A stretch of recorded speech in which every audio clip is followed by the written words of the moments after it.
ඒක තමයි.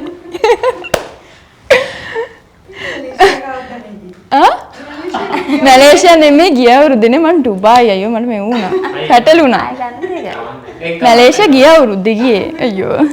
වැරදුනානේ. ආනදායි.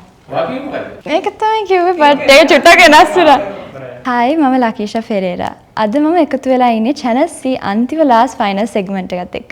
ඉතින් බලමු මම අන්තිමට මොනවද කරේ කියලා. මුලින්ම කියන්නකෝ ඔයාගේ නම අන්තිම කොටස මොකක්ද කියලා. පෙරේරා. ඔයාගේ ID එකේ මුල්ම ඉලක්කම් 4 මතකද? 2007. ඔයා අන්තිමටම බැංක් එකට ඩිපොසිට් කරපු ගාණ කීයද? මගේ accounts handle කරන්නේ තාත්තා. ඉතින් මට එහෙම ID එකක් නැහැ. එතකොට ඔයා අන්තිමටම බස් එකේ ගියේ කවද්ද? මම බස් එකේ යන්නේ ගොඩක් වෙලාවට private vehicle එකේ යනවා. ඔයා අන්තිමටම wallet එක බලද්දි තිබුණේ amount එක කීයද? 10000 තිබ්බා. අන්තිමටම gym ගියේ කවද්ද? ඊයේ. අන්තිමටම tour කරපු රට මොකද්ද? මැලේසියා. ඔයා අන්තිමටම dinner out එකකට ගියේ කවද්ද? ඊයේ.